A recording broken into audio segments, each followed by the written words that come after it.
Hello and welcome to this exploring session.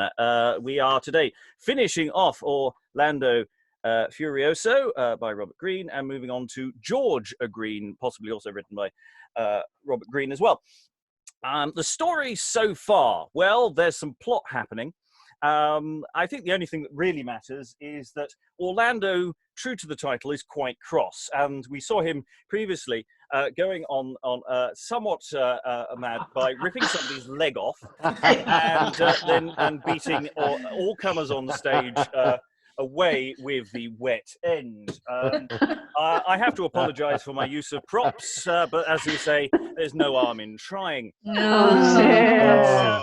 that note, I think I should give the rest of the team a hand and introduce you to the readers of the play so far. If you want to know what's going on, seriously, go back and watch we're nearly at the end. We've only got a couple of acts to do. Go back, watch the previous video, go from there. So, I've been planning that all day. Right. So, we have a big team in the room today. But reading the part of Namus, and when we switch over to the second play, King James, when we go on to George Greene, is...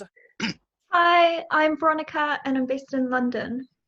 And reading the part of Marsilius in Orlando, and also reading Bettris in George Greene is... Hi, David Findlay, and I'll be anything you like for a bag of flour these days. There's an offer for you. Reading the part of the offside rule, Ogier, and reading Grime in George Greene is... Hello, I'm Sarah. I'm an actor, writer, and director based in Germany. Reading the part of Mandricard, and then Musgrove is... Hi, I'm Liz Hill and I'm in North Devon, and I'm surprised that you missed an opportunity to say if you haven't read the play yet, you need to get ahead. But you didn't have a head, I guess. Next time. Yes, some of these jokes, they really do cost an arm and a leg. Okay. Anyway, moving on. Reading the part of Turpin and Cuddy later on is... Hello, I'm Pamela. I'm an actor in London. And reading the part of Oliver and later George is... Hi, I'm Tamara. I'm an actor, currently camped out on my mum's couch in Germany. Usually I'm based in London, though. And reading the part of Orgalio, first Townsmen and also Messenger is... Hi, I'm Alan Scott. I'm in Suffolk and I'm relatively harmless. And rapidly running out of limb jokes, playing the part of the Fiddler and Justice is... Well, it's William Sutton. I'm in Amsterdam, and I have to say he's got some neck using that armless joke before I did. And reading the part of Orlando and also Mannering is... Hello, I'm Dan, and I'm in Montpellier, France. Reading the part of Melissa and Armstrong is... Hi, I'm Valentina, and I'm an actor and voiceover artist in London. And reading the part of Angelica, Bonfield and Jane across the two plays is... Hi, I'm Claire. I'm an actor based in London. Reading the part of Sacripant and John is... Hi, I'm Liza, and just going out on a limb here, but if there's any danger afoot, it's good to see that you're well armed. And yes, be aware that the value of these puns may go down as well as down. And well, finally... I've always got one ready at hand. I don't have a stomach for puns and jokes. Lights out. Right, okay, and calling desperate order to the room, reading the part later on of Kendall and Ned, but for this particular moment is going to be reading the stage directions, is... Alexandra, and I'm completely discombobulated by this hurricane of puns. You need to keep your finger on the pulse. Oh, no. What have you Just nail the colours to the mast. Okay. So, I am Robert Crighton. I actually have just passed over most of my jobs to other people now, so I'm just here to make witty remarks, so we're doomed. Without further ado, we're going to move on to Act the Fourth. Though I would say, I believe in the original printing, this didn't necessarily actually have act divisions, but this is just in the edition that we are currently using. So I will hand over to Alexandra to read the opening stage direction of an entrance or 2 or 12. Act 4, Scene 1. Enter the 12 peers of France with drum and trumpets. Brave peers of France, sith we have passed the bounds whereby the wrangling billows seek for straits to war with Tellus and her fruitful mines, sith we have furrowed through those wandering tides of Tyrian seas and made our galleys dance upon the Hyperborean billows' crests that brave with streams the watery Occident, and found the rich and wealthy Indian clime, sought to by greedy minds for hurtful gold. Now, let us seek to venge the lamp of France that lately was eclipsed in Angelica.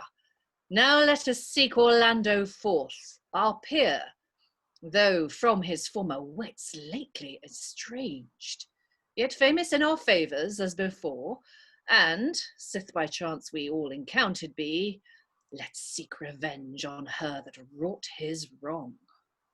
But being thus arrived in place unknown, who shall direct our course unto the court where brave Marsilius keeps his royal state? Lo, here, 2 Indian palmers hard at hand, who can perhaps resolve our hidden doubts. Enter Marsilius and Mandricard like palmers. Godspeed. Godspeed. Lordlings, we greet you well. Well lies Marsilius' court friend, canst thou tell? His court's his camp. The prince is now in arms. In arms? What's he that dares annoy so great a king? Such as both love and fury do confound. Fierce sacripant, incensed with strange desires, wars on Marsilius, and Rhodamont being dead, hath levied all his men, and traitor-like assails his lord and loving sovereign. And Mandricard, who late hath been in arms to prosecute revenge against Marsilius, is now through favours past become his friend. Thus stands the state of matchless India. Palmer, I like thy brave and brief discourse. And couldst thou bring us to the prince's camp, we would acknowledge friendship at thy hands. Ye stranger lords, why seek ye out Marsilius?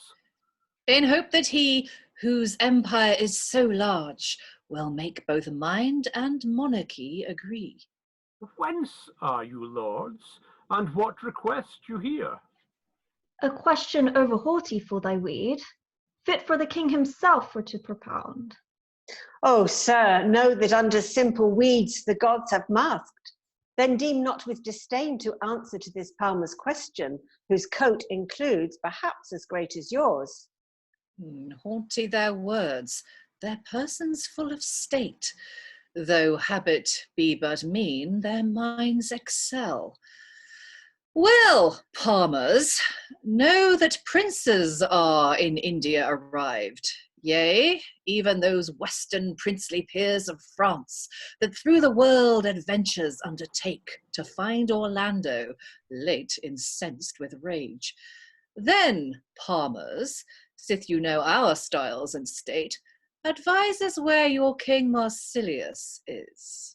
Lordings of France, here is Marsilius, that bids you welcome into India, and will you in person bring you to his camp?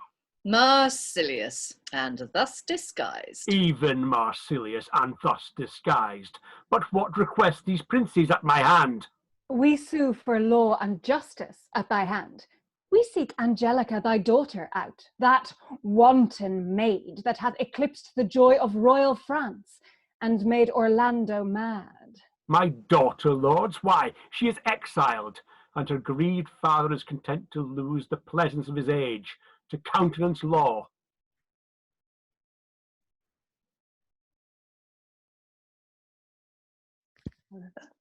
Oliver. Oliver. Oliver. Tamara. I'm lost. Sorry. Quickly say my line because I'm completely lost. Not only exile shall await Angelica, but death and bitter death shall follow her. Then hear us right, Marsilius, or our swords shall make thee fear to wrong the peers of France. Words cannot daunt me, princes, be assured, but law and justice shall o'errule in this, and I will bury father's name and love. The hapless maid banished from out my land wanders about in woods and ways unknown. Her, if ye find, with fury persecute. I now disdain the name to be her father. Lords of France, what would you more of me? Marsilius, we commend thy princely mind, and will report thy justice through the world. Come, peers of France, let's seek Angelica, left for a spoil to our avenging thoughts. And thus the scene ends. So we've entered Act 4. The playwright thought it's a great point in the narrative to add another character whose name begins with O.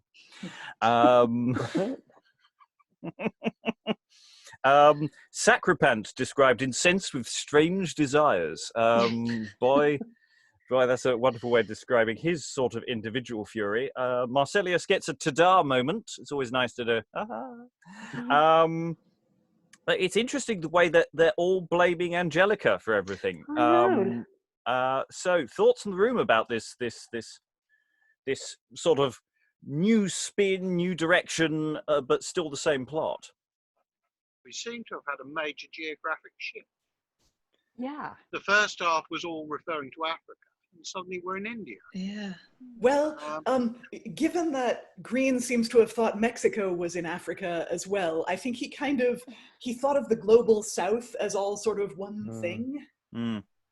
Yes, it seems. Yeah, it doesn't seem that geography is and I'm just assuming it's deliberate that this is just a strange phantasmagorica of random places. But yes, it is quite random, isn't it? Yeah, Liza. Sorry, one more thing, which I will keep short. That the appearance of French characters takes Orlando back to his roots as Roland. That he is a French knight, even though the first half has been set in Africa. But they did sort of mention he was a bit French earlier, though, didn't they? You know, so it's just a reminder. He's got some mates elsewhere. And Oliver, in fact, is his best friend and sidekick from the original Song of Roland. Though in this case he says 4 lines here. He does say some more stuff later on. It's not the only time we'll see Oliver. You didn't miss your chance, Tamara. That I messed up. No, yeah. It would have been ironic if it was the only 4 lines. I'd have found that hilarious. That's because I'm evil. Alexandra. They are introduced as the no, sorry, they're not introduced. That's the point. They are described in the stage directions as the 12 Peers of France. But there is no introduction and there are at least 4 new people who speak. So just because you mentioned, there's someone else there's a new person added to the script with the start beginning with the letter O. I noticed that there is absolutely no, beyond Brave Peers of France, which could mean anything. There is no distinction attempted between them. There's no kind of attempt at introducing them. They just exist and intend to do things. Would that be a costuming thing, like just a fleur-de-lis on everybody marks them immediately as a Frenchman? I think there's no other way, is there? Right? As a signifier. Yeah. I don't know that there's very much here that is particularly literal. So I think if you're putting massive signifiers on everybody's costumes, I think that would be very wise, especially with doubling. There's something very interesting going on there. It's just this anger pushed at Angelica that I find really, really interesting. Who we've only met a couple of times and who has done literally nothing wrong. All this ire. If I can add something about the 12 Peers, I don't know. Obviously, we have no idea how they marketed the play, But on the title page of its first impression, it does mention in the title the 12 peers of France. So it could be that, so it could be that they already are marketing it that way, and people are kind of waiting for them to come on. So I guess maybe they don't need an introduction so much in the staging as in before the play, that they're going to appear. Maybe there was one hell of a show of all the 12 peers coming on that was fabulous and looked amazing. They didn't need to say anything. Maybe they're all dancing. Maybe it's a little dance. The dancing 12 peers. 12 lords are leaping. Yeah. Any new additional thoughts to throw into the mix before we move forward? It's not new, but just that line is horrible. Let's seek Angelica, left for a spoil to our revenging thoughts. It's hideous. Yeah. Just hideous. Yeah. Yes. And her father doesn't seem to find anything to say about that. No. And, he's doing this weird disguising thing as well. We've got more disguising going on.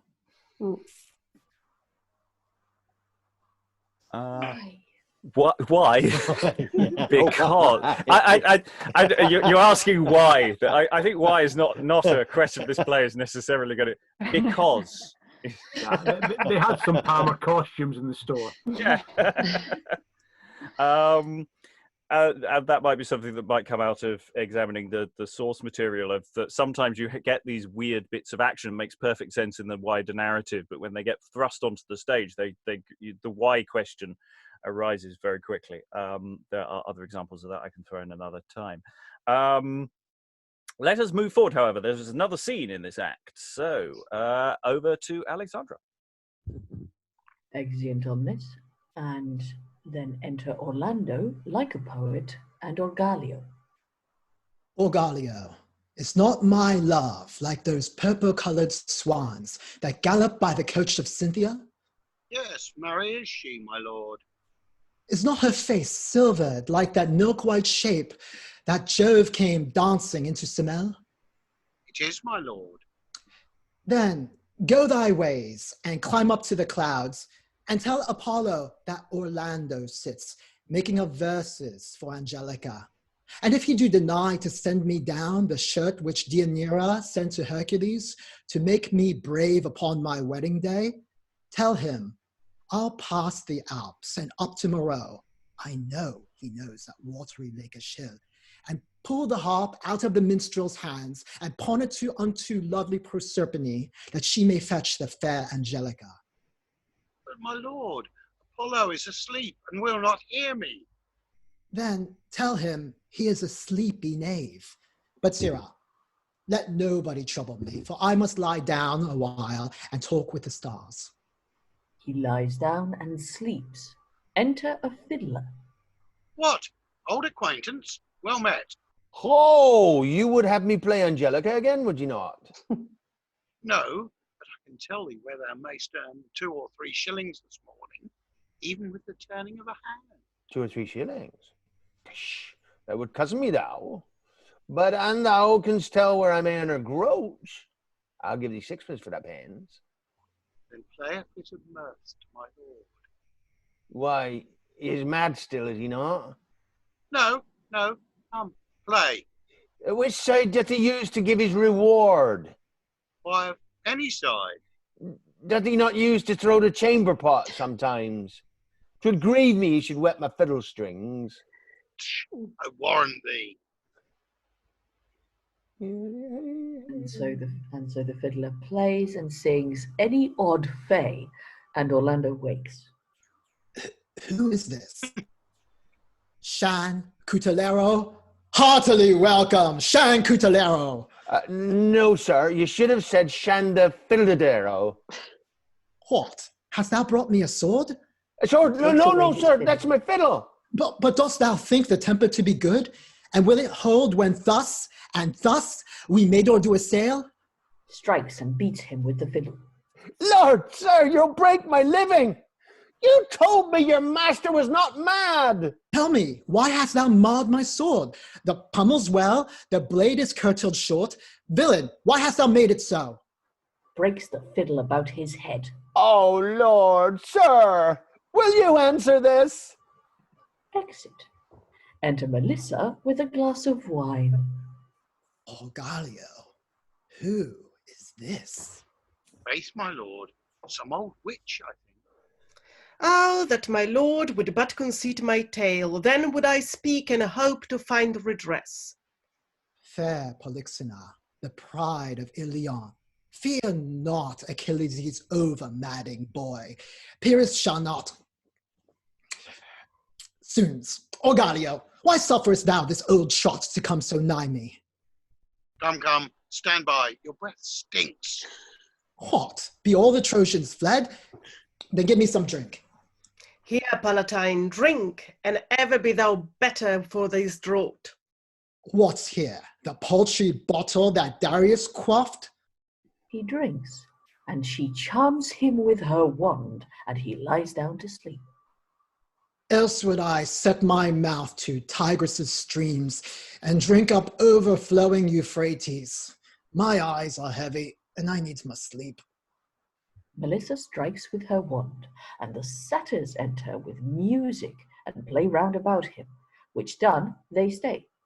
He awakes and speaks. What shows are these that fill mine eyes with view of such regard as heaven admires to see my slumbering dreams? Skies are fulfilled with lamps of lasting joy that boast the pride of hot Laturnus' sun. He lighteth all the candles of the night.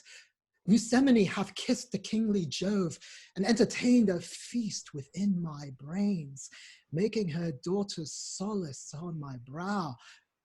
Methinks I feel how Cynthia's tunes conceits of sad repents, and melloweth those desires which frenzy scarce had ripened in my head. Ate, I'll kiss the restless cheek a while, and suffer fruitless passion to bide control. He lies down again. O vos Sylvani, satiri faunicedaque, nymphae, hamadriades, dryades, parces potentes, o vos qui colitis locusque profundus, infernasque domus et nigra palatia ditis, tuque demogorgon, qui noctis fata gubernas, qui regis infernum solium, calunque, solunque, exaudite preces filiasque offerte micantes, in caput Orlandi celestes spargite lymphas, spargite qui misera revocatur rapta per umbras, Orlandi infelix anima.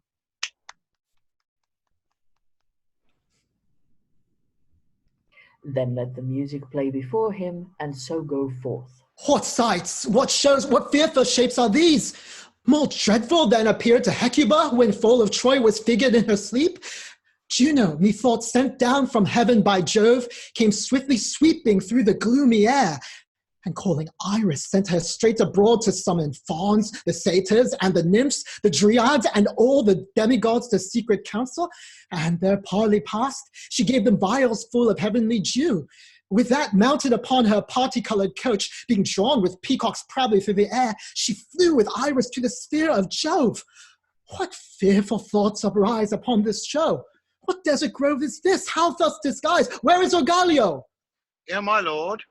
Sirrah, how came I thus disguised, like mad Orestes, quaintly thus attired? Mad Orestes? Nay, my lord, you may boldly justify the comparison. Orestes was never so mad in his life as you were. What? Was I mad? What fury had enchanted me? A fury sure worse than Megara was, that reft her son from trusty Pylades. Why, what art thou? Some Sibyl or some goddess? Freely speak. Time not affords to tell each circumstance, but thrice has Cynthia's changed her hue, since thou, infected with the lunacy, hast gathered up and down these lawns and groves, performing strange and ruthful stratagems, all for the love of fair Angelica, whom thou with Medor didst suppose played false. But Sacripant had graven these roundelays to sting thee with infecting jealousy. The swain that told thee of their oft converse was a servant unto Cantis Sacripant. And trust me, Orlando, Angelica, though true to thee, is banished from the court, and Sacripant this day bids battle to Marsilius. The armies ready are to give assail, and on a hill that overpeers them both stand all the worthy matchless peers of France, who are in quest to seek Orlando out. Muse not at this, for I have told thee true. I am she that cured thy disease. Here, take these weapons, give thee by the fates, and hie thee, county, to the battle straight. Thanks, sacred goddess, for thy helping hand. Thither were I to be revenged. Excellent.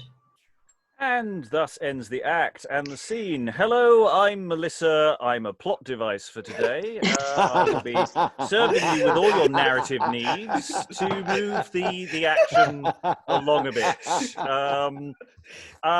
Lots of really lovely stuff there. It's always nice to have a musical interlude with dancing satyrs. That's always great.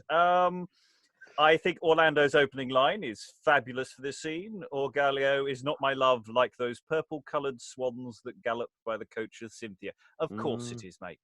Of course it is. It's those strange mushrooms again. Yeah. So, and then we get, again, Orlando doing the hitting people gag again, but breaking. I mean, the question of how many props survive this. Even if you have a breakable prop, the odds on it surviving the run are very low. I mean, you'll probably have a week between performances at the earliest it'll turn around again. So you've got time to repair and build a new fiddle. But yeah, that's a big ask. I love the chamber pot stuff. This is a really interesting scene in terms of comedy to something that's actually should be quite beautiful and lovely. And as he regains his senses, and I think, was it William who said, I don't see how he's going to get returned to being sane. Well, Deus ex machina, baby. Yeah, you heard it from me. Right? So yes, that's the second woman in the play. That's the other one. With a glass of wine, of course. Yeah. That was a very important stage direction. Enter Melissa with a glass of wine. I had the perfect prop right next to me. Well, you'd need one, wouldn't you? Right. God, I had a chance to drink during this. Yeah. Well, Orlando probably is a bit thirsty at this point. It's been a long play. It kind of made me think that she's having a nice afternoon. She's relaxing in her grove or wherever, and then this sort of problem turns up, and she goes, right, okay, let me wave my wand, fix that problem, play some music.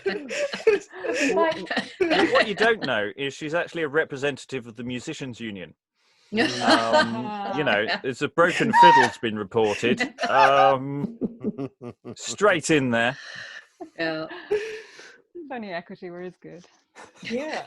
I hope there's a scene coming up where Orlando says sorry to that poor guy whose fiddle he broke. Well, he was mad, so he's not responsible. I was wondering about that when he said, would you have me play Angelica again? Is he supposed to be the same actor who played Tom yesterday? Or earlier? Ooh, good point. I wondered about that yesterday, actually. So could it be Tom?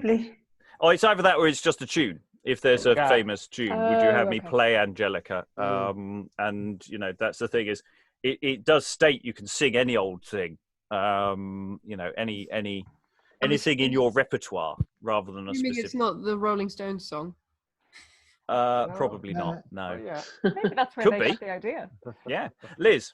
Oh, if it was Tom, is he the one who lost his leg? He could come on a pair of crutches. No, sadly, it wasn't Tom who lost his leg. Tom, was it? No. He did get beat up, but yeah. Yes.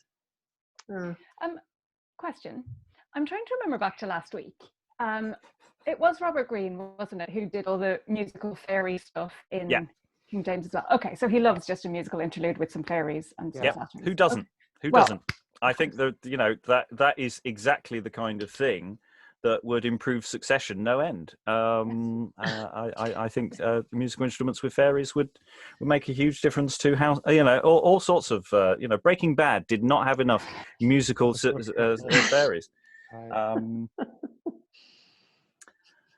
Any other new thoughts about that particular scene? I see one hand from Alexandra. Anyone else as well? No? Okay, Alexandra.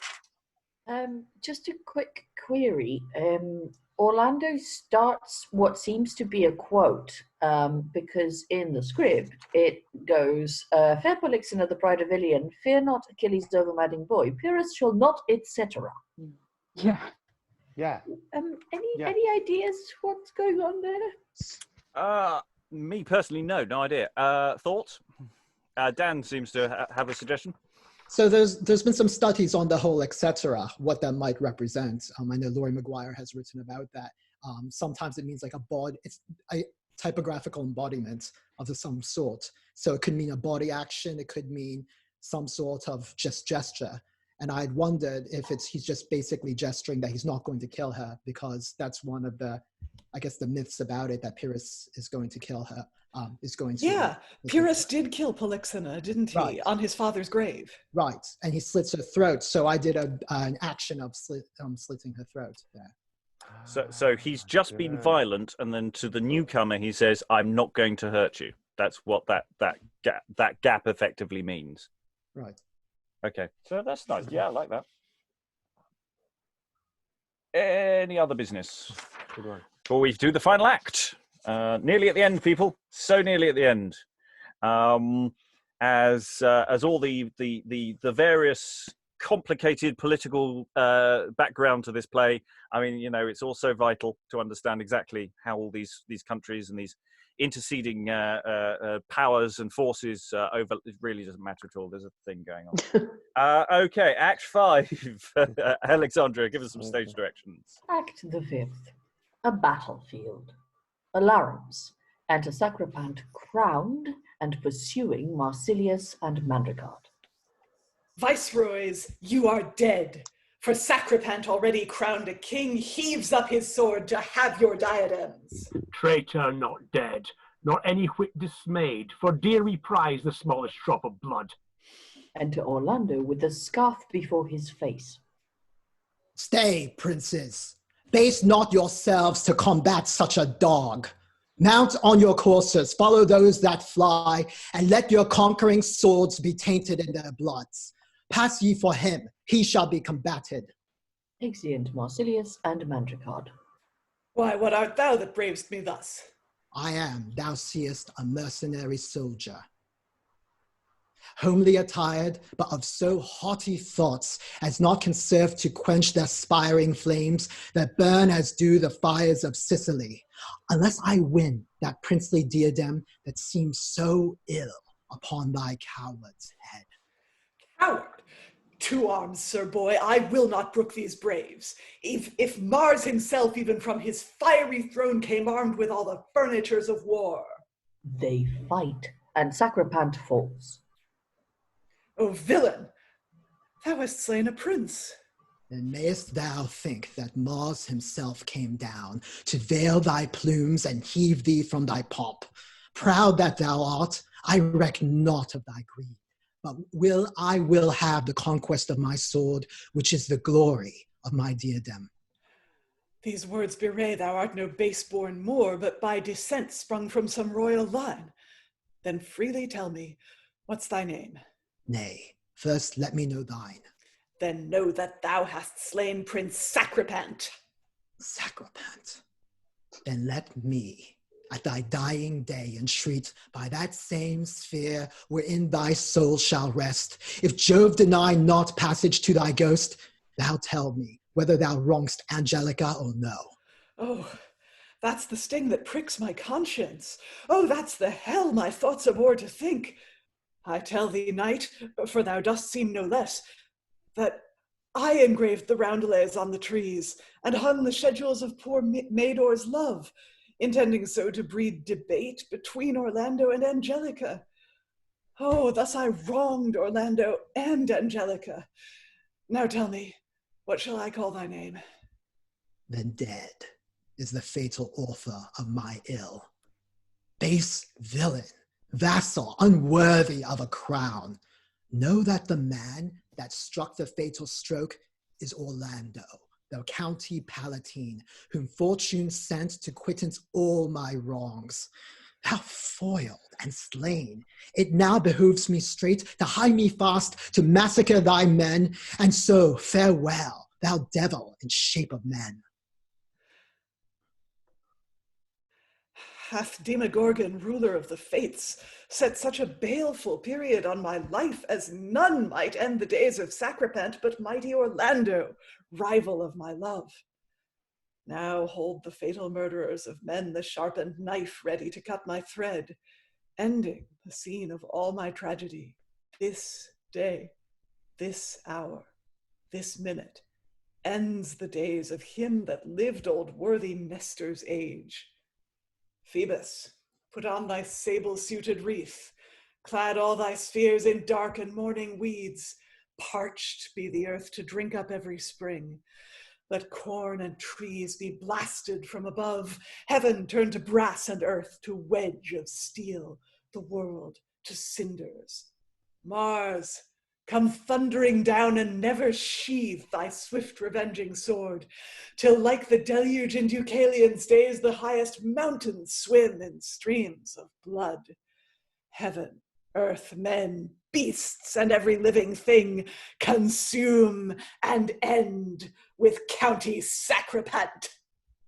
He dies. And the scene ends. Well, Sacrament gets one hell of a closing speech. Right.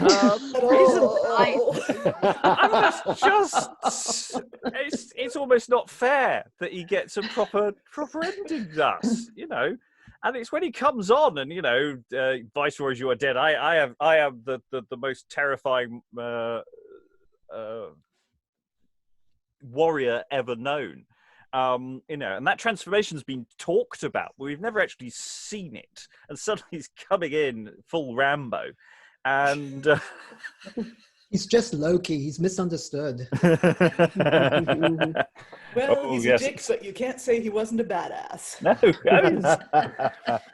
I mean, he was, and he has had a couple of really quite interesting scenes. I mean, in the first session, when he declares his love to Angelica, and he does put it out there, and his reaction is really interesting as well, as sort of denies that it matters, and it is fine, and disdain, and then going into I'm just going to go out and kill things. It's a really interesting journey for him. I mean, Orlando is not exactly crowning himself, hie me fast and massacre thy men. I mean, it's one thing to kill him. He's going off to murder all his followers as well. Which, might be necessary, but... It's interesting that Sacrament seems to feel sorry about the whole Angelica thing. He didn't do anything to actually redress the wrong, but he seems to feel sorry about it, which is weird because I can't see a character like that admitting that he was wrong about anything. But if Orlando has got his sword at his throat, it's probably trying to save his skin, maybe, more than anything else. I don't again, that seems out of character for Sacrament. He's, I think he would die giving Orlando the finger, but... Well, it's also the suggestion that he hastens his end as well, that actually he doesn't die because of his wound, that he actually possibly gives himself a coup de grace. A lawnmower? I don't know if I misread that. Where'd you add that? Because he's talking about the sharpened knife ready to cut my thread and ending the scene. It feels like he's working towards, actually, rather than he's just expiring, exsanguinating on the stage. I don't know if I'm misreading that. Is that not a reference to Atropos, though? Like the sharpened knife ready to cut my thread, like the fates cutting the yeah, the that's thread. what I thought.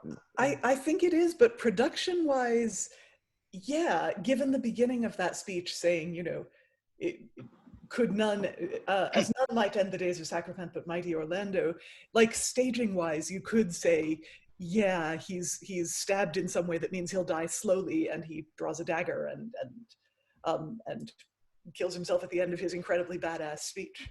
Because it doesn't feel like a fading away of energy. It feels like a building up to a climax. I agree that I'm probably overreading that, but that's just what leapt out at me. Other thoughts about? We've got one more bit of action to go. So all the threads are tying up. Might the repentance just be dramatic convention? Sorry, Alexandra again?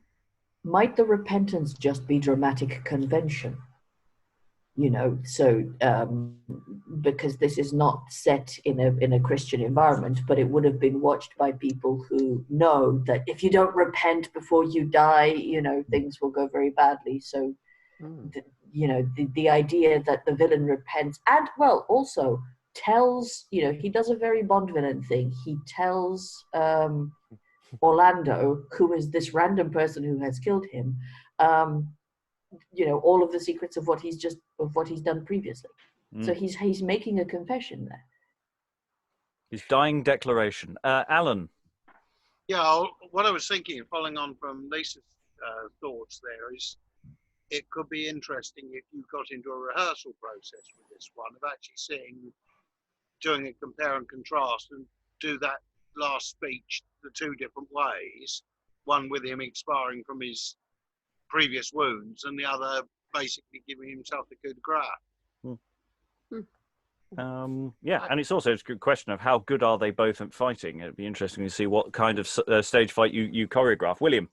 I'm kind of stuck on those two lines. This day, this hour, this minute ends the days of him that lived worthy old Nestor's age. Nestor is famous for being an old man, isn't he? Yes. So what does that mean then? I'm lost. I wonder about that too, that the sort of, I mean, we saw in Old Wives' Tale the sort of stock character, a Sacripant, is a sorcerer. I wonder if he'd be portrayed with a long white beard or something. Which would make him an even less appropriate partner for Angelica. Because we don't always get particularly clear indications of how old characters are as well. I mean, if he was an older man, that would create even more pathetic sense of when he declares his love and is rejected. But then also makes it even more weirdly absurd if he goes and turns into this mighty warrior. Anyway, we have one more scene to do. Any final thoughts you have there? Hold on to them till the end. So I think this is the final scene, isn't it? Yes, looks like it. Okay, Alexandra. Enter Marsilius, Mandricard, and the 12 peers with Angelica. Fought is the field, and Sacripant is slain, with such a massacre of all his men as Mars descending in his purple robe vows with Bellona in whole heaps of blood to blanquet all the demigods of war. See where he lies slaughtered without the camp, and by a simple swain, a mercenary who bravely took the combat to himself. Might I but know the man that did the deed, I would, my lord, eternize him with fame. Leaving the factious county to his death, command, my lord, his body be conveyed unto some place, as likes your highness best. See, Marsilius, posting through Africa, we have found this straggling girl, Angelica, who, for she wronged her love Orlando, chiefest of the western peers, conversing with so mean a man as Mador was, we will have her punished by the laws of France to end her burning lust in flames of fire. Beshrew you, lordings, but do your worst. Fire, famine, and as cruel death as fell to Nero's mother in his rage. Father, if I may dare to call thee so, and lords of France come from the western seas, in quest to find mighty Orlando out, yet ere I die, let me have leave to say, Angelica held ever in her thoughts most dear the love of County Palatine. What wretch hath wronged us with suspect of lust, I know not, I, nor can accuse the man, but by the heavens whereto my soul shall fly, Angelica did never wrong Orlando. I speak not this as one that cares to live, for why my thoughts are fully malcontent, I conjure you by your chivalry, you quit Orlando's wrongs upon Angelica. Enter Orlando, with a scarf before his face. Strumpet, fear not, for by fair Maia's son, this day thy soul shall vanish up in fire, as Emily, when Juno willed the troll to entertain the glory of her love. Frenchman, for so thy quaint array imports, be thou a peer, or be thou Charlemagne, or hadst thou Hector's or Achilles' heart, or never daunted thoughts of Hercules that did encourage far surpass them all? I tell thee, sir, thou liest in thy throat. The greatest brave Transalpine France can brook in saying that sacred Angelica did offer wrong unto the Palatine. I am a common mercenary soldier, yet for I see my princesses abused by newcome stragglers from a foreign coast. I dare the proudest of these Western lords to crack a blade in trial of her right. Why, foolish, hardy, daring, simple groom, follower of fond, conceited Phaeton, knowst thou to whom thou speakst?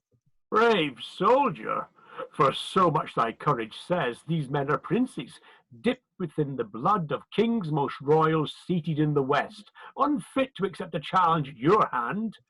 Yet thanks that thou wouldst in thy lord's defence fight for my daughter, but her guilt is known. Ay, rest thee, soldier, Angelica is false. False, for she hath no trial of her right. Soldier, let me die for the miss of all. Wert thou as starred as was proud Theseus, in vain thy blade should offer my defence. For why these be the champions of the world, 12 peers of France that never yet were foiled. How, madam? The 12 peers of France? Why, let them be 12 devils of hell. Well, I have said, I'll pawn my sword to seal it on the shield of him that dares, malgrado of his honor. Combat me. Marry, sir, that dare I. You're a welcome man, sir. Chastise the groom, Oliver, and learn him know we are not like the boys of Africa.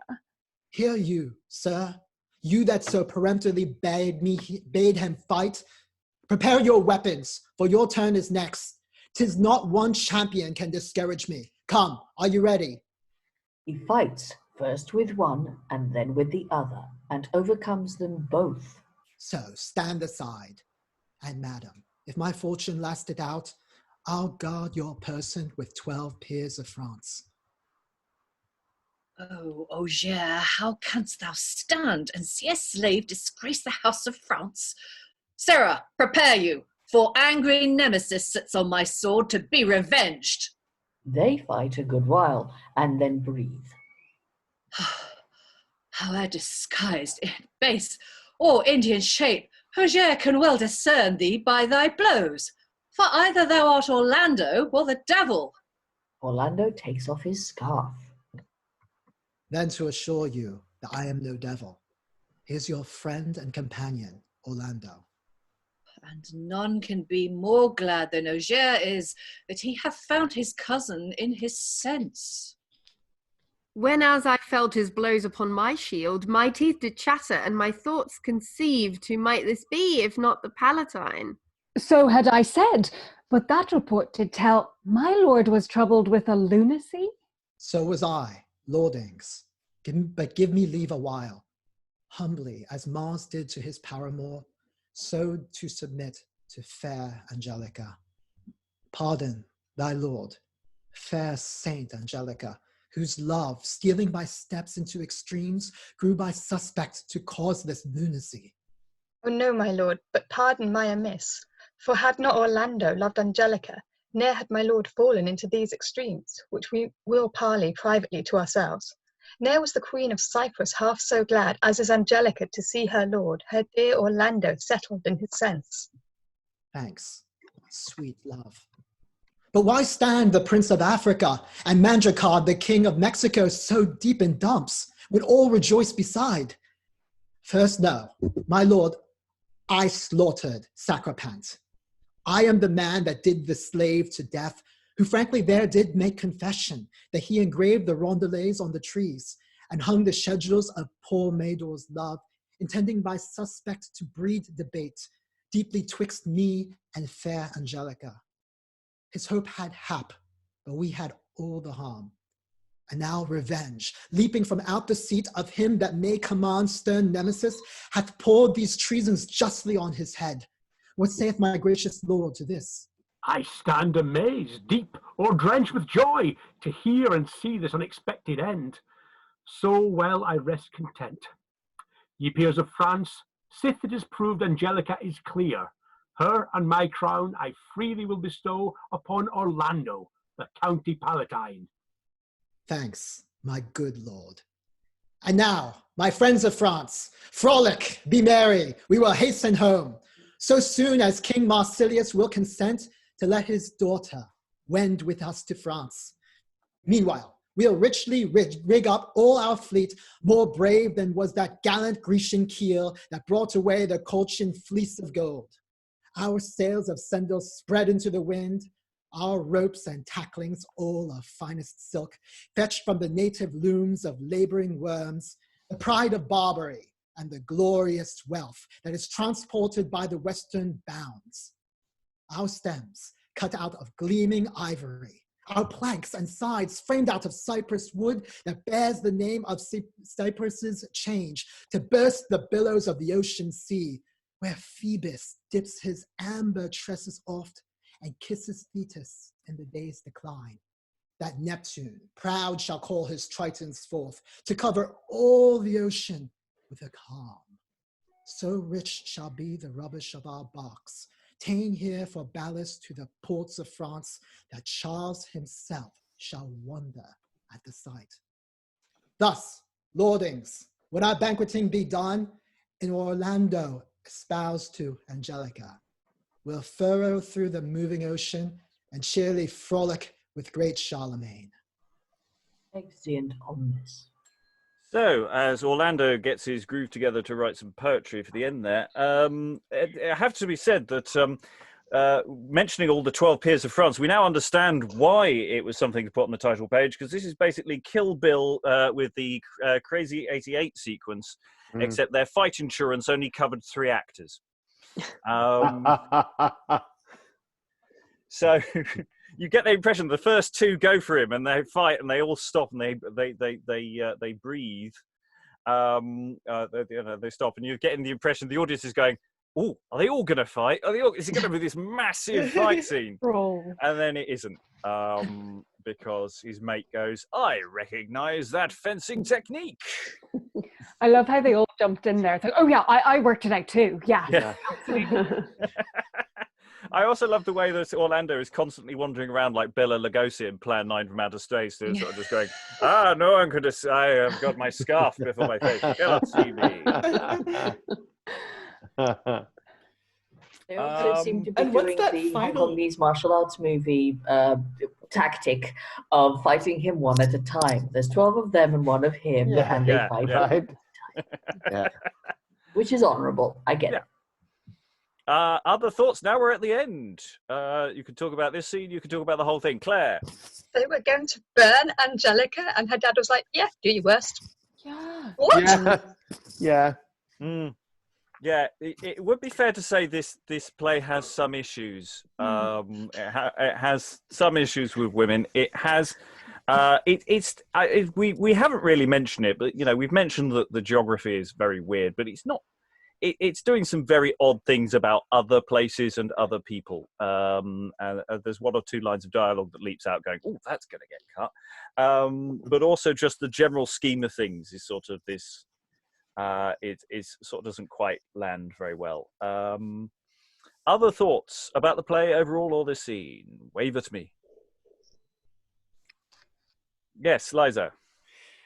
Well, I mean, following on, yeah, it's intensely patriarchal, and wasn't there a Roman example who gets cited in other plays of a father who killed his own daughter because he thought she'd committed adultery with someone or other. I think it might be in Livy, maybe. Yeah, that sounds plausible. Yep.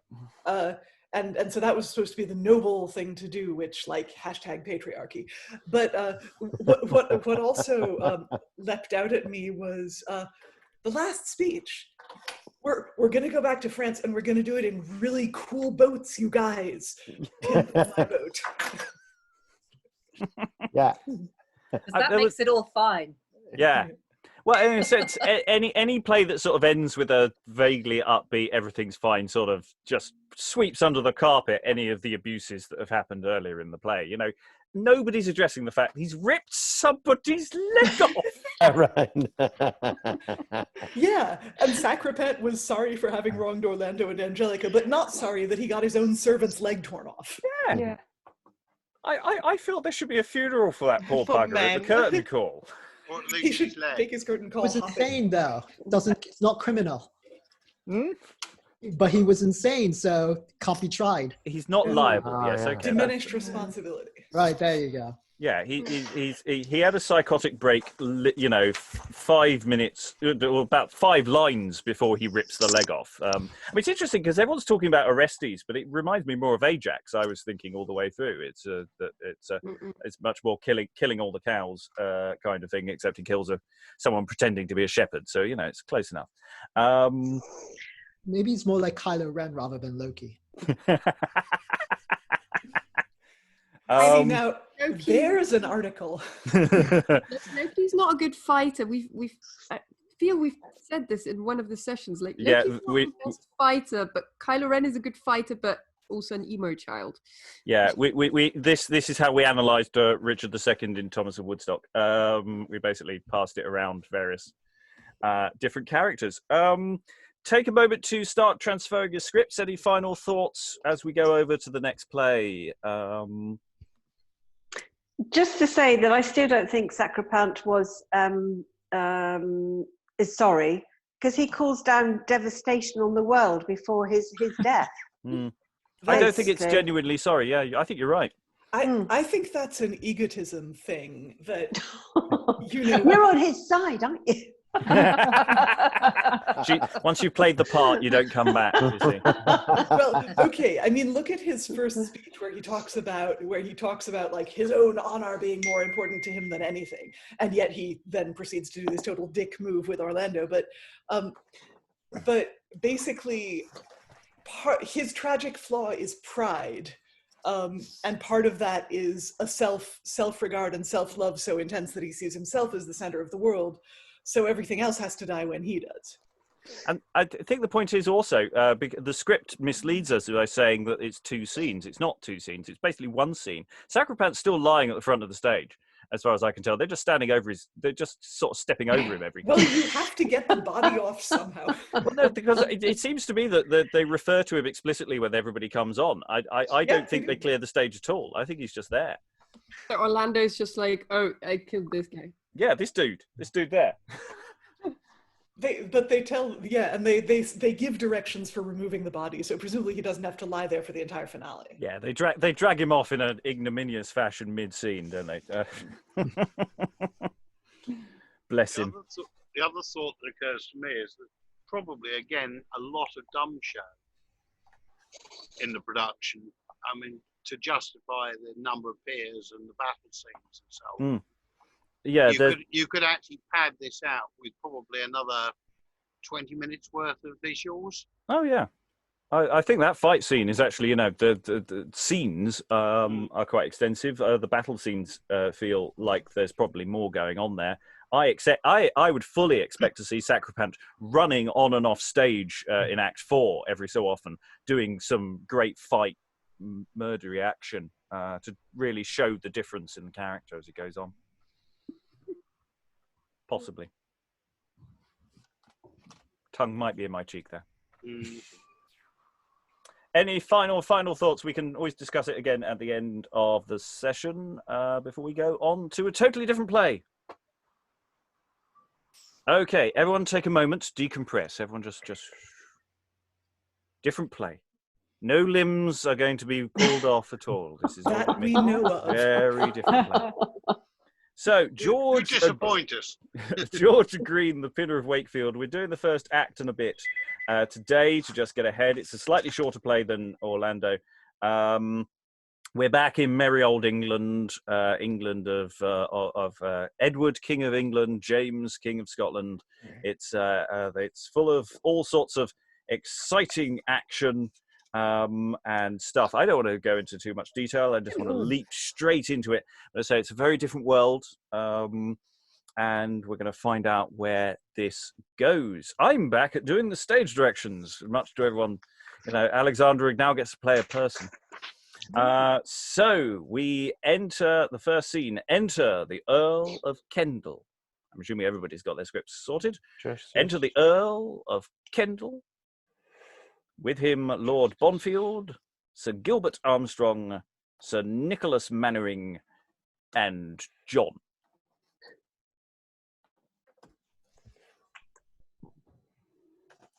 And who's playing Kendall? Kendall. I think I am, and I'm muted. Sorry. Ah, excellent, yes. Welcome to Bradford, Marshal gentlemen, Lord Bonfield and Sir Gilbert Armstrong both, and all my troops, even to my basest groom, courage and welcome, for the day is ours. Our cause is good, 'tis for the land's avail, then let us fight and die for England's good. We will, my lord. As I am Henry Mumford Kendall's Earl, you honour me with this assent of yours, and here upon my sword I make protest for to relieve the poor or die myself. And know, my lords, that James, the King of Scots, wars hard upon the borders of this land, here in his post. Say, John Taylor, what news with King James? War, my lord, I tell, and good news, I trow, for King Jamie vows to meet you the 26th of this month, God willing, marry doth he, sir. My friends, you see what we have to win. Well, John, commend me to King James and tell him I will meet him the 26th of this month and all the rest. And so farewell. Exit John Taylor. Bonfield, why standst thou as a man in dumps? Courage! For if I win, I'll make thee Duke. I, Henry Mumford, will be king myself, and I will make thee Duke of Lancaster, and Gilbert Armstrong, Lord of Doncaster. Nothing, my lord, makes me amazed at all, but that our soldiers find our victuals scant. We must make havoc of those country swains, for so will the rest tremble and be afraid, and humbly send provision to your camp. My Lord Bonfield gives good advice. They make a scorn and stand upon the king, so what is brought is sent from them perforce. Ask Mannering else. What says thou, Mannering? When as I showed your high commission, they made this answer, only to send provision for your horses. Well, hie thee to Wakefield, bid the town to send me all provision that I want, lest I, like Marshal Tamburlaine, lay waste their bordering countries, and leaving none alive that contradicts my commission. Let me alone, my lord. I'll make them bear their plumes. For what else he be, the proudest knight, justice or other that gainsayeth your word, I'll clap him fast to make the rest to fear. Do so, Nick. Hie thee hither presently, and let us hear of thee again tomorrow. Will you not remove, my lord? No, I will lie at Bradford all this night, and all the next. Come, Bonfield, let us go and listen out some bonny lasses here. Exeunt. So we go into this very merry bit of dissension. I think it's fair to say. I like the fact that Kendall and King James, there's a Filofax moment there, isn't there? It really is. I'll meet him. Yeah, 26 is good for me. Yeah. 25th would have been awkward. David. I love the opening line. Welcome to Bradford. Yes. I've got that circled as well. Yeah. Again, reiterating the fact that every single English place name is inherently comedic. Doesn't matter which one it is, where it is. They're always just, if you just land on them too heavily, they're always going to get a laugh. Liza, yes. And in that vein, he offers one of his allies the earldom of Lancaster, which is a huge royal rich dukedom, and then offers the next one Doncaster. I mean that's a snub. Tamara. I love how colloquial it sounds, even though it isn't. There is something about the way they converse that is, it's verse, but it's just like, I don't know. It's fascinating, this one. And we're barely into it as well. Yeah. I like, after the last play, I like how they're not referencing classical heroes at the drop of a hat. Yeah. It's so nice. Tamburlaine. They reference Tamburlaine. But That yeah, guy but from the Tamburlaine in the sense not that that was everyone's on doing it all the yesterday. time. It's true. It's true.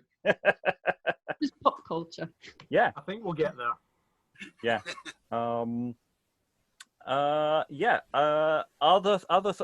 It's a really nice opening. You get a sense of there's something going on. Sense of some action. I've got one quick one, if you're. Yeah. Very quickly, I wonder how the audience would start assessing these lords. Because they start off saying some quite sympathetic things about for the lands of ale and to relieve the poor or die myself. But no, these are traitors, and they're standing against the king, and they're also threatening to lay waste to English villages. So, as a director, I wonder where you would make that transition between potentially sympathetic rebels and no, actually, these rebels are not good. I think we may find there's quite a few questions of good and bad rebels throughout this text as we go forward. It's a really good point. Yes, they come in, let us fight and die for England's good, and you can almost hear the audience going, "We will, my lord." Yeah, that sounds great. And then it gets a little more fiddly and complicated as it goes forward. Then they go straight to dividing up England again. Yeah. Yep. Lions led by donkeys. Yeah. Yeah, I think, and you're right. It does feel. It feels a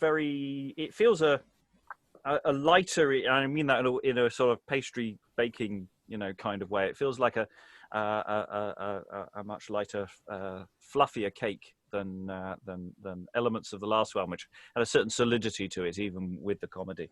Don't know where I'm going with that. Someone save me. Alexandra. I was a little bit confused while the scene was going, because I got the impression that King James is vowing to meet to do battle, but actually he's joining them, isn't he? Yeah. So this is because I think it was a little bit unclear for me, coming in as completely, and I think as an audience, if you have no idea what the conflict is, who's on what side and against whom they're going, until he says, I will be king, and make you. Sorry, until he says, I'll make you Duke of Lancaster. We get we're not exactly sure what he's fighting for. And which King James is this? We're never told whether it's the King of Scotland is just James and the King of England is just Edward, and we're never given any numbers. Again, if it is by Greene, then it is very much following a similar vein that we've had with James IV of that was vaguely connected to history, but in the vaguest possible terms, this one isn't even giving us the regal numbers for effect, one suggests. I mean, they could just as well just said English king. I mean, they almost didn't need to give us names. It's actually, that's almost more confusing because you spend all your time wondering which one it is. Okay, let's rattle on to the next scene. Different sets of or some new people coming in. So enter the Justice, a townsman, George Greene, and Sir Nicholas Mannering once again with his commission. Master Mannering, stand aside, whilst we confer what is best to do. Townsmen of Wakefield, the Earl of Kendal here hath sent for victuals, and in aiding him we show ourselves no less than traitors to the king. Therefore let me hear, townsmen, what is your consent? Even as you please, we're all content. Then, Master Mannering, we are resolved. As how? Marry, sir, thus. We will send the Earl of Kendal no victuals or victuals, because he's a traitor to the king. And in aiding him, we show ourselves no less. Why, men of Wakefield, are you waxen mad, that present danger cannot whet your wits wisely to make provision of yourselves? The Earl is 30,000 men strong in power, and what town soever him resist, he lays it flat and level with the ground. You silly men, you seek your own decay. Therefore, Send my lord such provision as he wants, so he will spare your town and come no nearer Wakefield than he is. Master Mannering, you have your answer. You may be gone. Woodruff, for so I guess is thy name, I'll make thee curse thy overthwart denial, and all that sit upon the bench this day shall rue the hour they have withstood my lord's commission. Do the worst. We fear thee not. See you these seals? Before you pass the town, I will have all things my lord doth want in spite of you. Proud dapper Jack, veil bonnet to the bench that represents the person of the king. Or, Sirrah, I'll lay thy head before thy feet. Why, who art thou? Why, I'm George Greene, true liegeman to my king, who scorns that men of such esteem as these should brook the braves of any traitorous squire. You of the bench, and you, my fellow friends and neighbours, we subjects all unto the king. We are English born, and therefore Edward's friends. Vowed unto him, even in our mother's womb, our minds to God, our hearts unto our king, our wealth, our homage, and our carcasses be all King Edward's. Then, Sirrah, we have nothing left for traitors but our swords, wetted to bathe them in your bloods, and die against you before we send you any victuals. Well spoken, Georgia Green. Pray let Georgia Green speak for us. Sirrah, you get no victuals here, not if a hoof of beef would save your lives. Fellow, I stand amazed at thy presumption. Why, what art thou that darest gainsay my lord, knowing his mighty puissance and his stroke? Why, my friend, I come not barely of myself, for see, I have a large commission. Let me see it, Sirrah. And he takes the commission. Whose seals be these? This is the Earl of Kendall's seal at arms. This, Lord Charles Bonfield's, and this, Sir Gerbert Armstrong's. I tell thee, Sirrah, did good King Edward's son seal a commission against the king his father, thus would I tear it in despite of him, being traitor to my sovereign. And tears the commission. Oh! Hast thou torn my lord's commission? Thou shalt rue it, and so shall all Wakefield. What, are you in cola? Cola? I will give you pills to cool your stomach. Seest thou these seals? Now by my father's soul, which was a human when he was alive, eat them or eat my dagger's points, proud squire. But thou dost but jest, I hope. Sure, that shall you see before we two part. Well, and there be no remedy, so George. And he's forced to swallow one of the seals. One is gone. I pray thee, no more now. Oh, sir, if one be good, the others cannot hurt. And Mannering swallows the other two seals. So, sir, now you may go tell the Earl of Kendall, although I have rent his large commission, yet of courtesy I have sent all his seals back again by you. Well, sir, I will do your errand. Exit Mannering. Now let him tell his lord that he hath spoke with Georgia Green, hight pinner of merry Wakefield town, that hath physic for a fool, pills for a traitor that doth wrong his sovereign. Are you content with this that I have done? Aye, content, George. For highly hast thou honoured Wakefield town in cutting off proud Mannering so short. Come, thou shalt be my welcome guest today, for well thou hast deserved reward and favour. And they exit. Yeah, I had lots of really fun bits of business there, forcing them to, you know, are you ill? I'll give you some pills. Oh, look, this'll do. Eat that. You can almost hear the Land of Hope and Glory playing in the background when George starts doing his "We are English born." I also love the way that Mannering says, "I have a large commission," like that. It's a penis substitute, and George picks up on that. You know, I've rent his large commission, which suggests some physical action there. Isn't that really rather fab? Thoughts from the room about that, Sarah? I would love I really want to see a modern production of this where they actually play Mannering as Captain Mannering. Yes. You've got a Wilson there as well. The Justice could be a good could be a good Wilson. It's just, I could almost hear his voice. Yes. It was just, and it just made it even funnier. Anyway, yeah. Yeah, I mean, it is so there, isn't it? Mm. It's an unfortunate coincidence that we probably need to lean into. Yeah.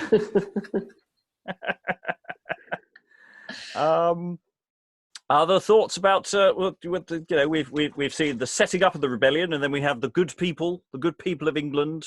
Their reaction to it is nicely judged. Good common sense. Good. Sorry, who's speaking? No, I was just saying, so we're right into it. It's you're already taken in by it. Mm. Mm. Were you going to say something about the common sense of the English people? Was I going to say that? The play might be saying that. I don't know. I don't think I would be saying that.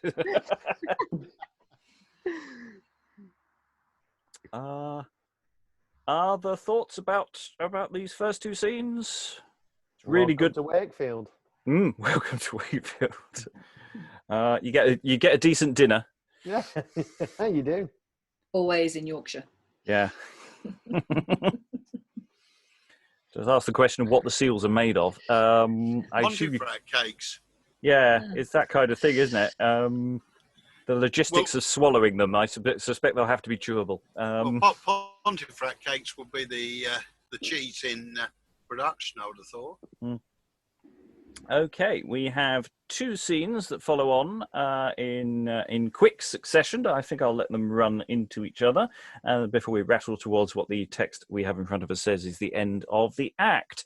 So, enter Musgrove and Cuddy. Now, gentle father, list unto thy son, and for my mother's love, that erst was blithe and bonny in thine eye, grant one petition that I shall demand. What is that, my Cuddy? Father, you know the ancient enmity of late between the Musgroves and the wily Scots, whereof they have oath not to leave one alive that strides a lance. Oh, father, you are old and waning, age unto the grave, old William Musgrove, which Willem was thought the bravest horseman in all Westmoreland, is weak, and forced to stay his arm upon a staff that erst could wield a lance. Then, gentle father, resign the hold to me. Give arms to youth and honour unto age. Avaunt, false-hearted boy! My joints do quake even with anguish of thy very words. Hath William Musgrove seen 100 years? Have I been feared and dreaded of the Scots, that when they heard my name in any road, they fled away and posted thence amain? And shall I die with shame now in mine age? No, Cuddy, no. Thus resolve I. Here have I lived, and here will Musgrove die. Okay, and they exit. I wasn't going to pause here, but I think we should just briefly pause here. It's an interesting sort of additional plot narrative thread being thrown in here. Cuddy and his father. It's you do get the impression that maybe yes, the forces involved here are bigger and there's more happening off stage, heading their way. That there are other characters reacting to that. Any thoughts about Musgrove and Cuddy? David? Yeah, it said at the start, you didn't read the stage direction, it says in Westmoreland. Well, So, that's inferred. It may not be in the original text. I don't know. of course, yeah, but the fact is the Musgroves are a Westmoreland family. So it would be, it's kind of like expanded the size, the scale of the thing. Because we've got the West Riding across into Westmoreland. That's quite a geographical area. And certainly divided with religious and family feuds as well. To the other side of Pennines, which is going to cause trouble, isn't it? To the side. But he can travel fast because he's old William Musgrove was the bravest horseman in all Westmoreland. So it's interesting the suggestion that old Musgrove shouldn't get involved because he's old, basically. But he's not having any of it. Not having any of it. Okay, that little pause. We will move forward into the next scene. Enter Lord Bonfield, Sir Gilbert Armstrong, Grime, and Bettris. Now, gentle Grime, God of mercy for our good cheer. Our fare was royal and our welcome great. And sit so kindly thou hast entertained us. If we return with happy victory, we will deal as friendly with thee in recompense. Your welcome was but duty, gentle lord, for wherefore have we given us our wealth, but to make our betters welcome when they come? Oh, this goes hard, when traitors must be flattered. But life is sweet, and I cannot withstand it. God, I hope, will revenge the quarrel of my king. What said you, Grime? I say, Sir Gilbert, looking on my daughter, I curse the hour that e'er I got the girl. For, sir, she may have many wealthy suitors, and yet she disdains them all, to have poor Georgia Greene unto her husband. On that, good Grime, I am talking with thy daughter, but she, in quirks and quiddities of love, sets me to school. She is so overwise. But, gentle girl, if thou wilt forsake the pinner and be my love, I will advance thee high. To dignify those hairs of amber hue, I'll grace them with a chaplet made of pearl, set with choice rubies, sparks, and diamonds, planted upon a velvet hood to hide that head, wherein 2 sapphires burn like sparkling fire. This will I do, fair Bettris, and far more if thou wilt love the Lord of Doncaster. Hey ho, my heart is in a higher place, perhaps on the Earl, if that be he. See where he comes, or angry or in love, for why his colour looketh discontent. Enter the Earl of Kendal and Sir Nicholas Mannering.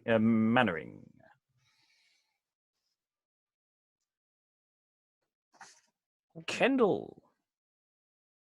Mute. Mute. Mute. I know. I was muttering. Kendall is muted because he's an idiot.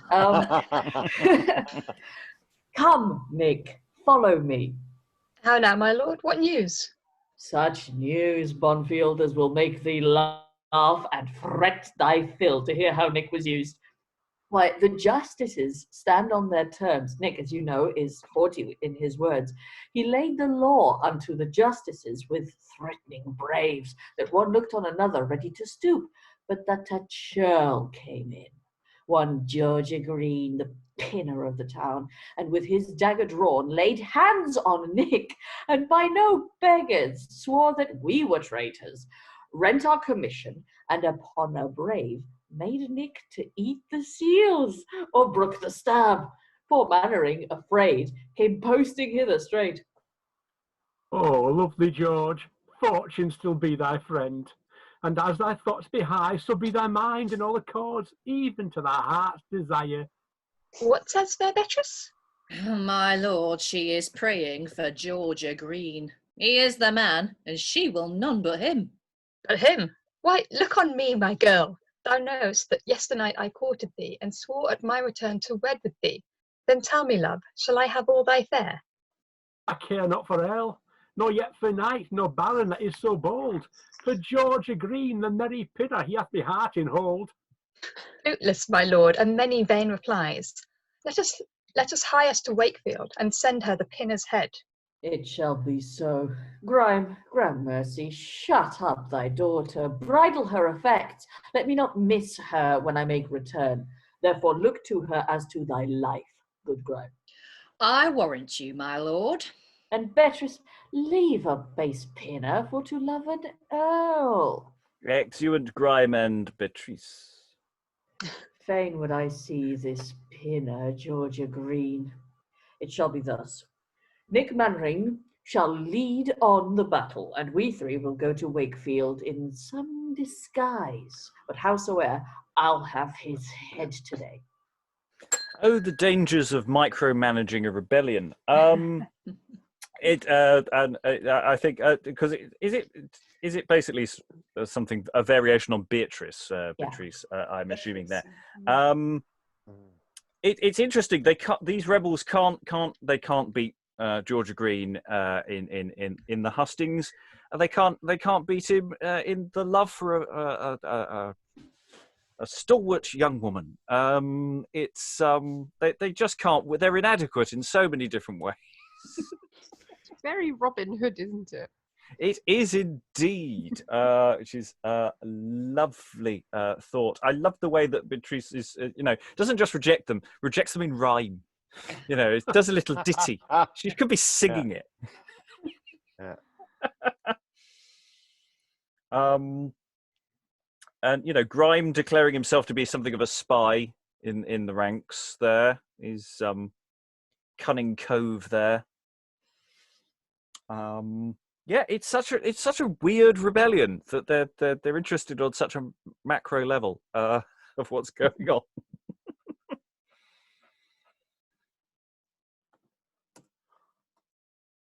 Other thoughts? Valentina, sorry, I didn't see I'm you. loving all these little badly done asides where everybody keeps going what was that? What did you just say?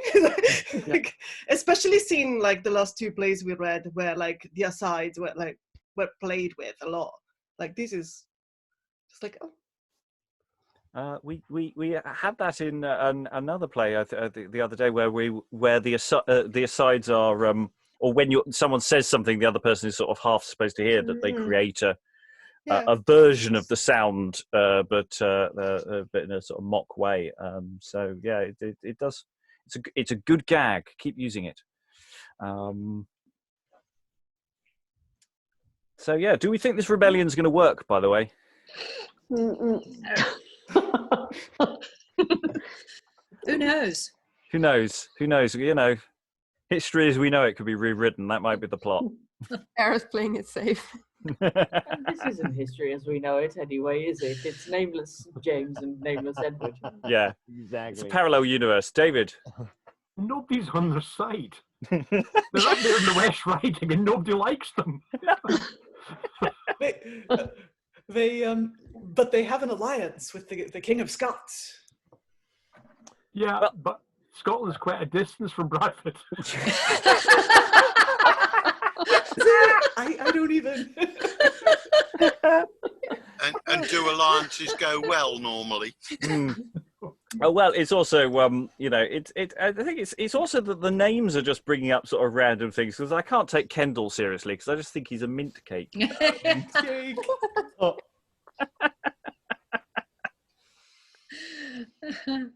So one's from a sitcom and the other is a delightful snack.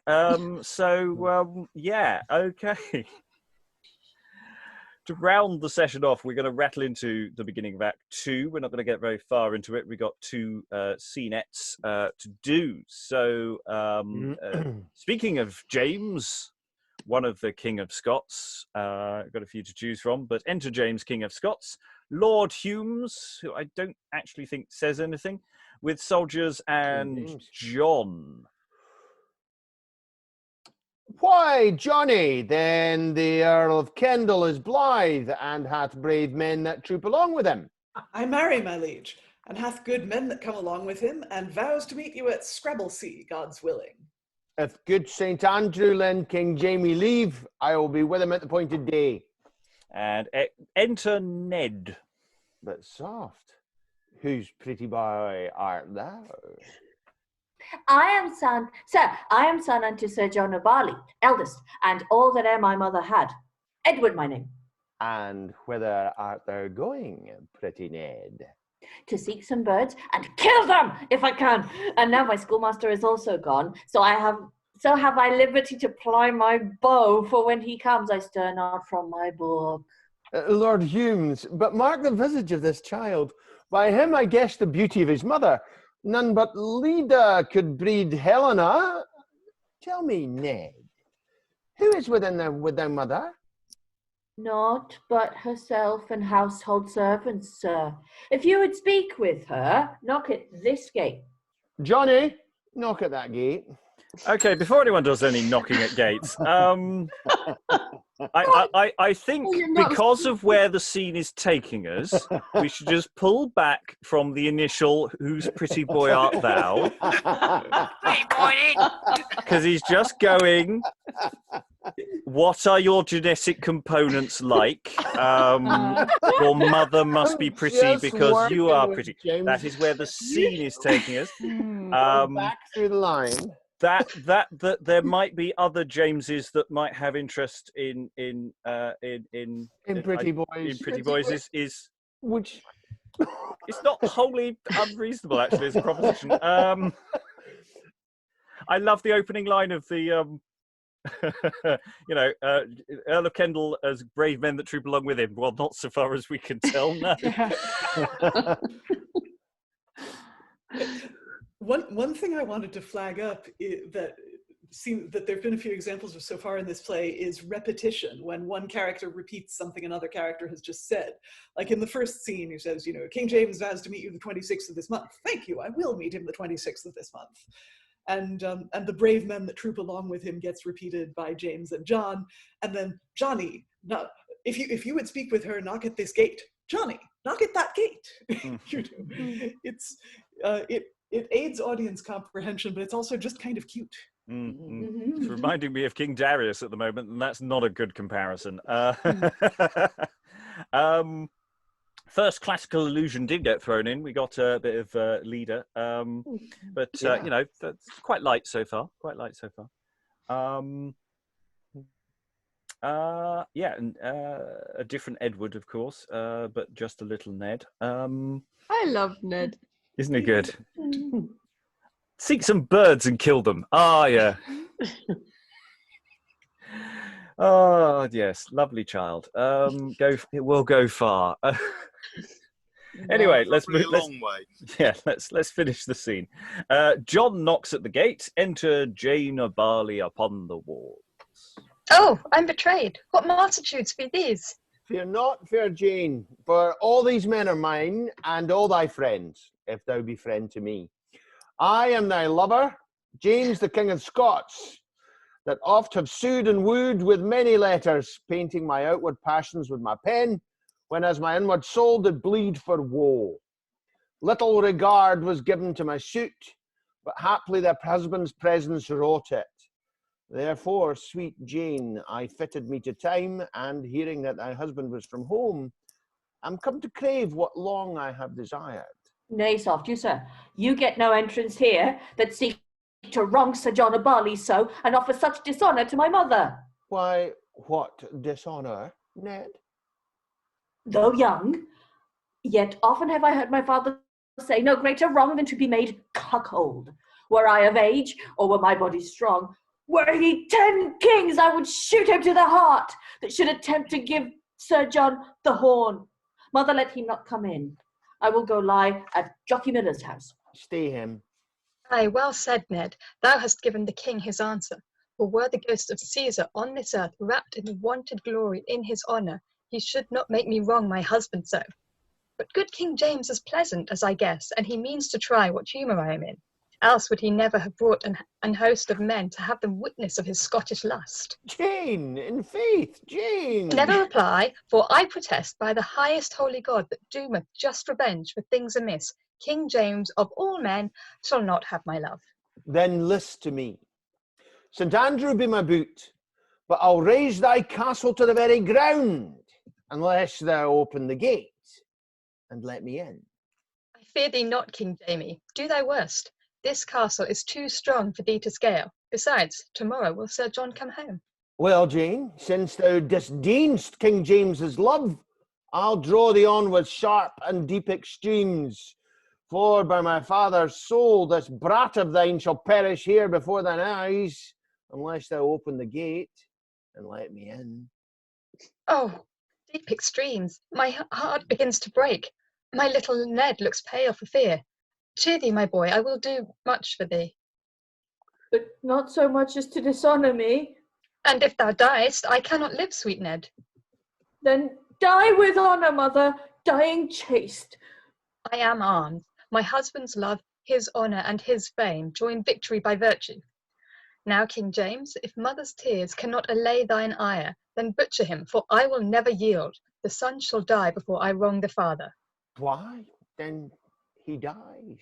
But in this moment of terrible calamity, there is an alarum within. Enter a messenger. My lord, Musgrove is at hand. Eh? Musgrove? The devil he is. Come, my horse. And they exit, and we'll rattle straight into the next short scene. For within but a few brief moments, enter Musgrove with King James, prisoner. Jane Abali still on the walls. Now, King James, thou art my prisoner. Not thine, but fortune's prisoner. Enter Cuddy. Father, the field is ours. The colours we have seized and Humes is slain. I slew him hand to hand. God and St. George! Oh, father, I am sore athirst. Come in, young Cuddy, come and drink thy fill. Bring in King Jamie with you as a guest, for all this spoil was cause he could not enter. And they exit above and exit below, and thus it ends. Did we just have a random swap of Cuddy there? Yes. Yeah. Okay. Happens sometimes. It's not well, it's not the first time. It probably is the first time, and later on we'll have the second time when a Scottish king turns out to be a bit lusty. I was going to say, this sounds like the James we know. Yeah, seems like a very similar construction of king, doesn't it? Is another depiction of a sexually rapacious Scot. And sort of the dialogue with Ned still there, and the way that works, and it's such an odd scene, and then suddenly the turnaround, and this is where the setup of Cuddy and Musgrove a couple of scenes ago, comes to its own. That they suddenly come to the rescue. Enter David. This is an appalling rebellion. They're meant to get people on their side. Everywhere they go, people are against them. This is the worst rebellion ever. It doesn't help that they keep riding off by themselves to do things like seduce women. Yeah, or attempt to. Yeah, so Mannering and Kendall Mint Cake have failed totally to actually recruit anybody. The King of Scotland is only interested in seducing women and confusing small boys, and I mean, the boy knows enough that that when his father's away, he should be guarding his mother from being made a cuckold. That feels like he's been trained by his father. Keep an eye on mother while I'm out. There's something quite weird about that. Because they're near the Scottish border. Yes. Yeah, David Tennant is out there. Yeah. And it's the way that Jane says, cheer thee, my boy, I will do much for thee, and then, but not so much as to dishonour me. And it's just, it's a very, very strange. It's sort of funny, it's sort of weird, it's sort of, yeah. Has melodrama been invented at this stage? Oh, I don't even think it's that. I think it does seem to be, the whole thing is quite jolly, even though, there's no fear for this rebellion being successful, is it? Is anyone afraid? Felt very Monty Python. I don't know, that whole scene is like, you have to knock on that gate. Go knock on that gate. Yeah. Yes, I think the session we had on King Darius, which is a very odd play, but you have basically people constantly saying they're going to do something by saying they're going to do it, and then somebody else says that they should do it, and that they're going to do it any second now. There is that little sense of that kind of game being played, but nowhere to the same degree of absurdity. You could almost have an Acorn Antiques thing with the knock on the gate, couldn't you? You could hear the knock before he says, go knock on that gate, that sort of thing. I think we are introduced to the King James by his sexual appetite. I mean, that is his, that's all we get from him, really, isn't it? Yeah. Unless I'm misjudging him, William. This must be an Englishman writing this play. Yeah, I think that could be true. I think that could be true. Oh, I don't know. I also can't see a modern audience not thinking he's being creepy with the boy. Yes. Like, I cannot see that done in a way that a modern audience isn't going to go, whoa. Yeah. And the question is, can we get away with that, without distorting the meaning of the play too much? In the sense that if this whole thing is quite weird, then even if it's a wrong weird, is that weird sort of part of the fabric, or do we just cut things? Which at this stage it's difficult to tell. This is a very hard play to cut. There's a, yeah, you know, it's very sparely written. There's not a lot of speechifying. There's some, you know, there's a couple of scenes that I have in my mind that could be cut, but the writing of this play is very, very, very tight. I mean, there is a reason why we're doing these two plays back to back, is we can. You know, if we really put a lick on and didn't discuss the play, we could probably do each play in one session. You know, they're not long. Who's about to say something? Veronica. No, I was just going to say that this play very much to me feels like a scene of moments that the audience kind of zones in on at different points around the place, but yeah, not like a cohesive long narrative of one character, if that makes sense. Mm-hmm. It's picaresque, isn't it? It's very like, yeah, it jumps around, and we've got this plot happening here and that plot happening there, and it's all highly entertaining. And it's, I don't know, Mannering at the moment is, and you know, those rubbish rebels are a reasonable constant. And remember, we're not very far into the play yet, so I'm not sure. I'm not sure I quite feel that myself, but other people agree or disagree. Consensus. Who cares about consensus? This is going online, therefore we should all viciously disagree with each other. Alexandra. The context of who is rebelling against whom and for why, and who is on whose side, it seems kind of irrelevant. You know, I was pointing this out in the first scene, and I feel like 3-5 scenes in, it's still true. It's just a framing device. It's just a context for these little vignettes, and I'm wondering how that's going to pan out. But also, I've been doing some digging, and in terms of what James and what Edward were dealing with, there is only one overlap.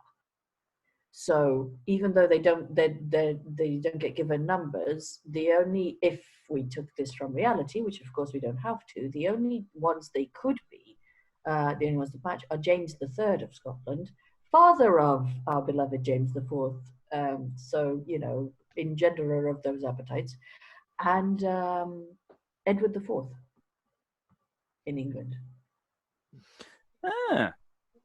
That wasn't the Edward I had in mind. Yeah, no. But would explain why England... well, actually, no, it doesn't explain. England's actually quite... Well, it'd explain why there are rebellious lords, I suppose. That would sort of make sense, because the country's a bit of a mess in that sense. Yeah, and also the idea that Kendall has of, rather than having to explain anything, or not legitimize, not explain, rather than ever having to legitimize his claim, he just goes, "I will be king of England," because apparently everybody can now. That's what happens during the Wars of the Roses. I mean, this is the comic interlude in the middle of the Wars of the Roses that we were not expecting to happen. Okay, I can buy that. There may be some additional evidence further down the line to support that or refute it. We shall see. Or refute it. Yeah. Who knows? It's anybody's guess. Any other? We're into extra time, so it's sort of final thoughts you can throw into the last play as well. Any final thoughts if you've had any additional about Orlando? Anything else? Liz? Just on Georgia Green, because David was reading Bettris, I just had this image of a pantomime dame in that role, which could also add to the comic aspect of it. Yes, the joy of random casting. There's going to be some gender bending and disguise a little bit later. You're cheating. I may throw in a few hints of my own about what's coming up next, but I might. You'll know if you've read who you're cast to be tomorrow. Other thoughts? Sort of going around the room as we wind up. Alan, do you have any final thoughts about the session overall, or just this play?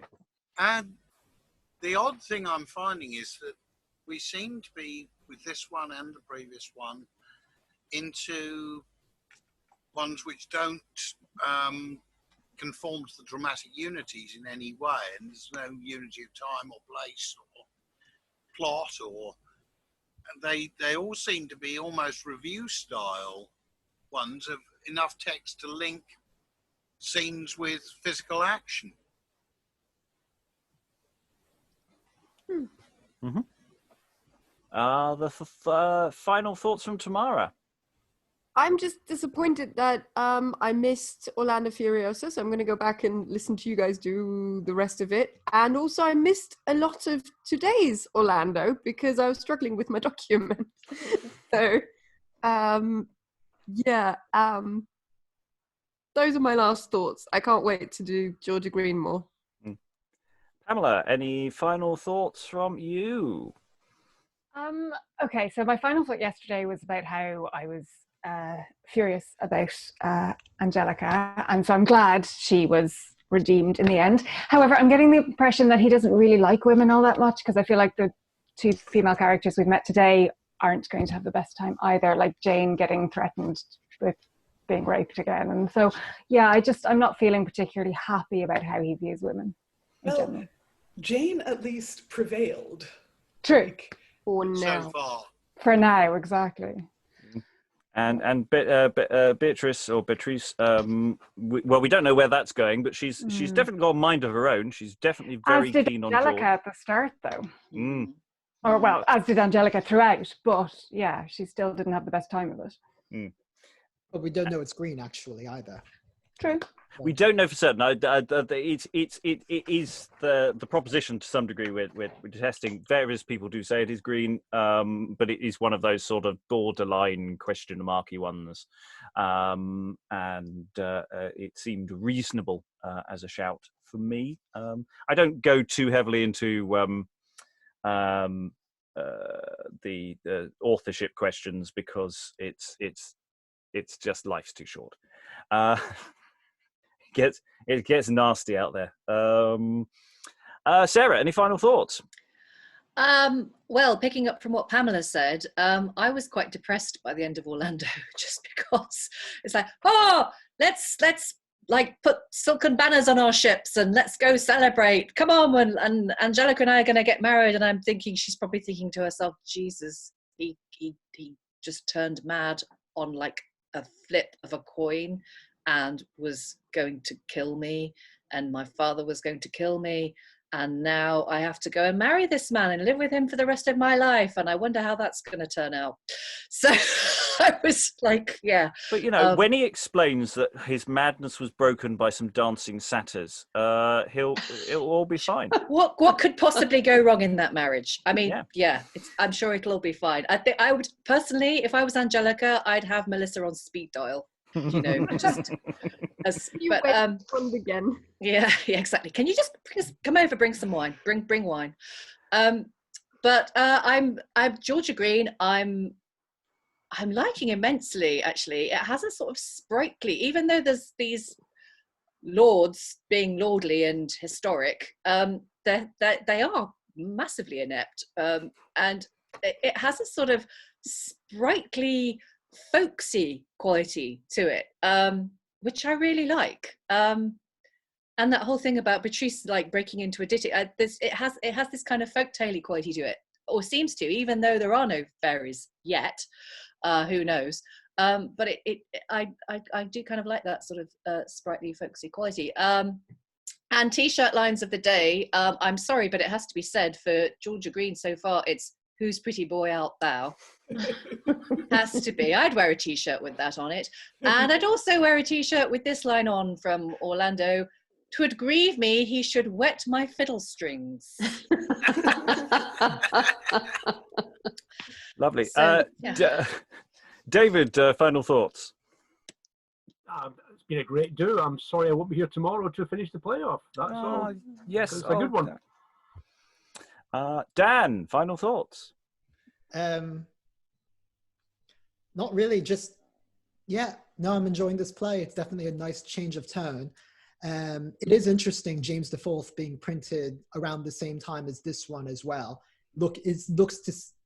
And a lot of those history plays were all printed around that 1597, 98, early 1600s. So I'm wondering if there's just a marketplace for this type of thing. Yeah, this one was also reprinted again, I saw in the 1620s, so seems to have done quite well. I think with cause. Claire, any final thoughts? I'm agreeing with Sarah, and that I'm loving the whole sort of like light-hearted, laid-backness of this, because even though the stakes are serious, because all the dialogue is so short and it's less epic as it was in Orlando when they're just referencing this hero and that hero, it moves faster and it's more fun, I think, whereas Orlando was really taking himself seriously despite all the weirdness that happens there. Liz, any final thoughts? Yeah, I like Musgrove. I think it's got a huge potential there, because there he was, written off by his son as being old and leaning on his staff, and then you can imagine him coming in on his horse and waving the flag, taking King James prisoner and giving his son comeuppance at the same time. Yeah, that's Good a scene. him. It's Yeah? a scene we want to see. It's not explicitly written. I think we should add that. Enters on his on a hobby horse, takes out the king. I think that's exactly how it should be done. Have I gone around the whole room? Have I missed anybody out in the final call? Alexandra, and yes, Alexandra. Yes, I just wanted to say it was really nice actually having the contrast between these two, going through both today. If they are both green, then he's showing a lot of range. And if they're not, whoever wrote this wrote very well in the sense that the language flows easily. It's simpler language than the other one, but aside from that comparison, it's very palatable language. It's very easy to speak. It's very easy to understand the logic of, and therefore to convey. And also, it's really nice that there are these colloquialisms and these kind of very naturalistic little touches thrown in. So I'm liking it in that way. Excellent. Valentina. Yeah, I can't wait to see what happens in this Georgia Green. I love it. Yeah, I actually quite liked Orlando as well. I don't know if that is my European sensibility in terms of taste, but I would love to see that done in Commedia dell'arte. Because I think it would suit it pretty well. And Liza, I don't think we had a final thought from you, or did we? Well, yeah, but I talked a lot, so Anything new to close on? Yeah, I mean, I was fascinated to read Orlando because the Ariosto story is the base of so many operas. Most of them Baroque, but so many people take from that story, not just Orlando himself, but also all the other characters. It's sort of like Spenser's The Fairy Queen, but more of it and more complete and just generally awesome. Georgia Green, you guys, I love this play so much. It's so stupid. It's so great. That's my thought. Excellent. I think William has actually left, but just in case he can hear us and has a chance to jump in, I'll give him a moment. No, okay. So I mean, I have to say, it's that question of they are different plays, but they also have these interesting similarities. They're both actually quite quite light in the sense that you can't really take Orlando too seriously because someone gets a leg ripped off, but the way you place the tone is different to this, which feels much lighter hearted, and doesn't change it may change the stakes later, and therefore it's a really interesting contrast to put together, and I'm really, I'm looking forward to find out what happens. I know exactly what's going to happen. It's all a lie. I even know exactly what I'm going to recommend you going away and the people on the podcast can listen to other material, which we may find extremely interesting in its crossoverness. But that's for tomorrow. I'd like to thank all of the readers today for doing a fantastic job. And tomorrow we will be finishing George Greene. And if it's not written by Greene, then that's so disappointing, because to name a play Greene when your name is Green, I'm sorry, it's just got to be. It's just got to be, just because it's so wonderfully stupid. And on that note, I would like to say goodbye. Bye. Bye.